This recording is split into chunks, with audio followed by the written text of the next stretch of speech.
Bonjour à tous, nous reprenons le fil de nos commentaires d'évangile avec l'évangile de ce dimanche du Christ roi.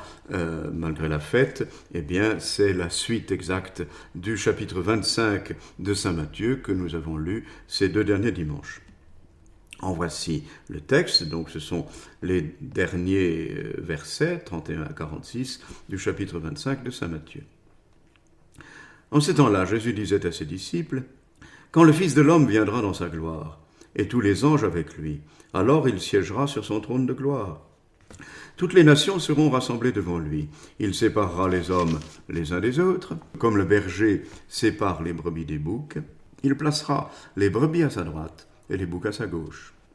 Alors le roi dira à ceux qui seront à sa droite, « Venez, les bénis de mon Père. Recevez en héritage le royaume préparé pour vous depuis la fondation du monde. Car j'avais faim, et vous m'avez donné à manger. J'avais soif, et vous m'avez donné à boire. J'étais un étranger, et vous m'avez accueilli. J'étais nu, et vous m'avez habillé. J'étais malade, et vous m'avez visité. J'étais en prison, et vous êtes venus jusqu'à moi. » Alors les justes lui répondront, « Seigneur, quand est-ce que nous t'avons vu? Tu avais donc faim, et nous t'avons nourri. Tu avais soif, et nous t'avons donné à boire. Tu étais un étranger, et nous t'avons accueilli. Tu étais nu, nous t'avons habillé. Tu étais malade ou en prison. Quand sommes-nous venus jusqu'à toi? » Et le roi leur répondra, « Amen, je vous le dis, chaque fois que vous l'avez fait à l'un de ces plus petits de mes frères, c'est à moi que vous l'avez fait. » Alors il dira à ceux qui sont à sa gauche, « Allez-vous-en loin de moi, maudits, dans le feu éternel, préparé pour le diable et ses anges. Car j'avais faim, et vous ne m'avez pas donné à manger. J'avais soif, vous ne m'avez pas donné à boire. J'étais un étranger, vous ne m'avez pas accueilli. J'étais nu, vous ne m'avez pas habillé. J'étais malade ou en prison, et vous ne m'avez pas visité. » Alors ils répondront eux aussi, « Seigneur, quand avons-nous vu avoir faim, avoir soif, être nus, étrangers, malades ou en prison, sans nous mettre à ton service ?» Il leur répondra, « Amen, je vous le dis, chaque fois que vous ne l'avez pas fait à l'un de ces plus petits, c'est à moi que vous ne l'avez pas fait. » Et ils s'en iront, ceux-ci au châtiment éternel, et les justes à la vie éternelle.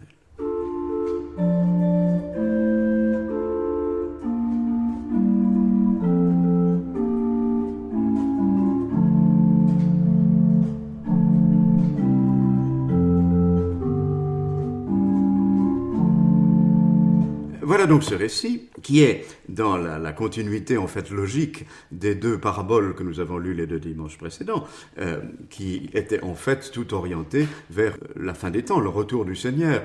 La parabole des vierges sages ou insensées avec la pointe mise sur la vigilance, veillez car vous ne savez ni le jour ni l'heure. La parabole des talents dimanche dernier, mettant la pointe plutôt sur ce qu'il nous fallait faire en attendant le retour qui viendrait forcément du Maître.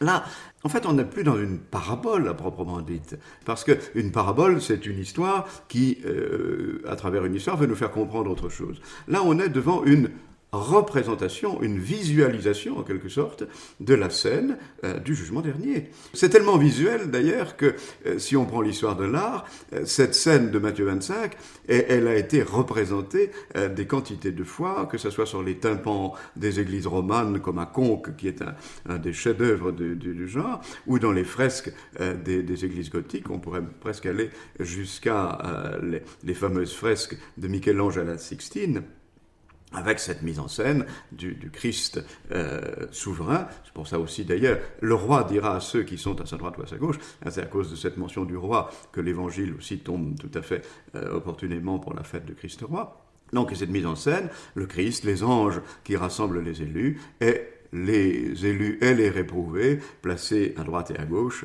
selon la classification qui d'ailleurs est ancienne et existait déjà dans le monde des commentaires rabbiniques antérieurs à Jésus. On est donc devant cette scène du jugement dernier et ce récit met l'accent sur le fait que c'est finalement l'attitude morale des hommes qui va être la cause de leur destinée éternelle, qui va induire leur destinée éternelle.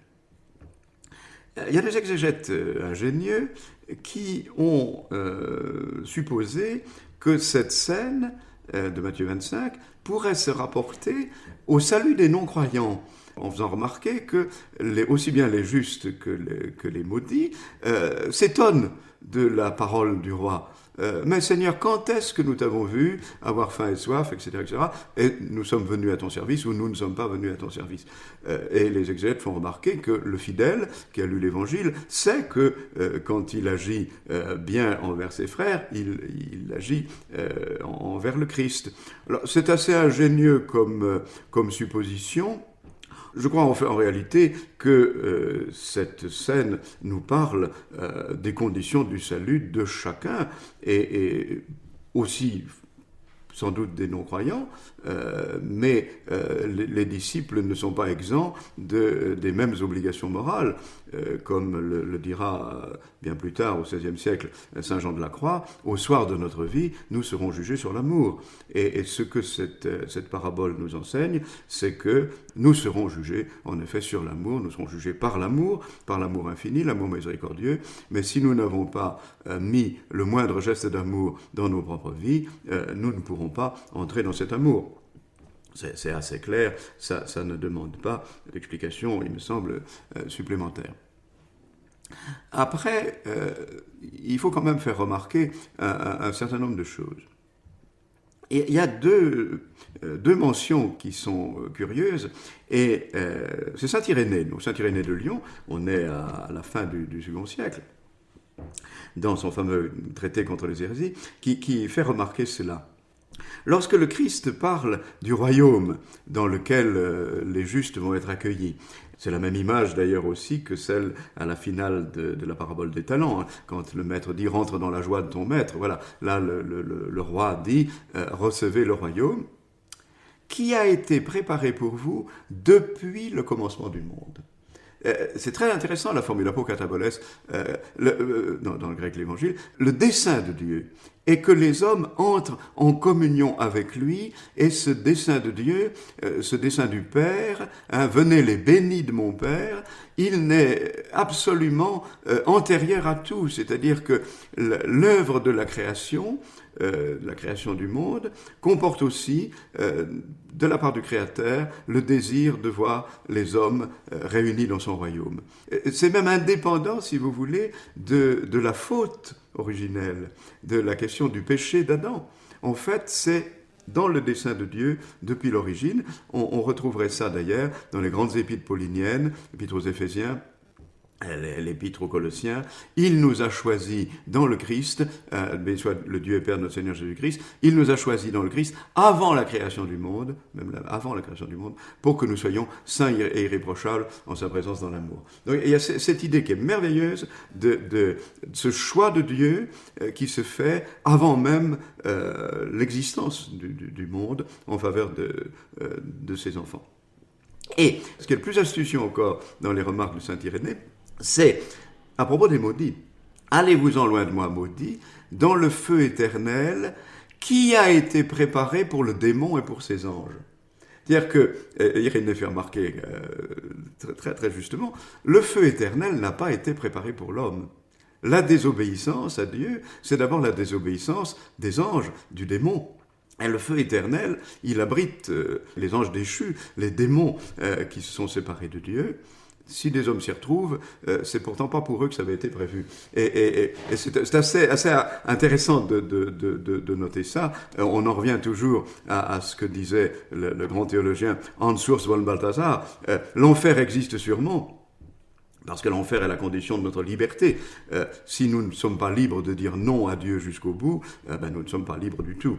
Donc l'enfer est une condition de notre liberté, mais en même temps, on peut espérer qu'aucun homme ne sera jamais allé jusqu'au bout du refus de Dieu. Et Hans Urs von Balthasar disait, l'enfer existe sûrement, mais il est peut-être vide. Voilà pour ce petit point qui est de détail, mais quand même. L'autre point que je voulais faire remarquer, c'est combien cet évangile est en réalité à l'origine de toute l'œuvre humanitaire, caritative de l'Église dans son histoire. Il faut bien se rendre compte que dans l'Antiquité, avant le christianisme, il n'y avait aucune espèce d'action de type caritatif. Il y avait les premiers hôpitaux à Rome ont été fondés par Machios, qui était un sénateur chrétien. Avant le christianisme, les pauvres sont pauvres, et s'ils sont malades, ils meurent. Les riches sont riches, et s'ils sont malades, ils sont soignés. Mais on n'a aucune espèce d'institution de type caritatif. Là, cet évangile pose le principe que ce que l'on fait au moindre des hommes, au plus petit d'entre les hommes, on le fait au Christ lui-même. Je cite toujours aussi une phrase qui a eu une très grande importance dans l'histoire de la charité. C'est dans la règle de Saint Benoît. Et la règle de Saint Benoît, c'est jamais qu'une espèce d'extrait de la totalité de l'Évangile. À propos de l'accueil des hôtes dans le monastère, où Saint Benoît dit, je le cite en latin, « Omnes supervenientes, tanquam Christus suscipiantur » tous ceux qui surviendront, seront reçus comme s'ils étaient le Christ. Et c'est exactement l'évangile que nous venons d'entendre. Et cette petite phrase de la règle de Saint Benoît a produit l'accueil, bien sûr, dans les monastères, mais d'une certaine manière, elle a été à l'origine des œuvres hospitalières, des ordres hospitaliers, de toute l'action caritative de l'Église. Et dans le même chapitre, d'ailleurs, de la règle, dans la suite du texte, Benoît dit que le père hôtelier, quand les hôtes, quels qu'ils soient, surviennent, doit se prosterner devant eux, faire la grande inclination devant eux, ce qui était, à l'époque de Saint Benoît, on ne s'agenouillait pas devant le Saint-Sacrement, on s'inclinait.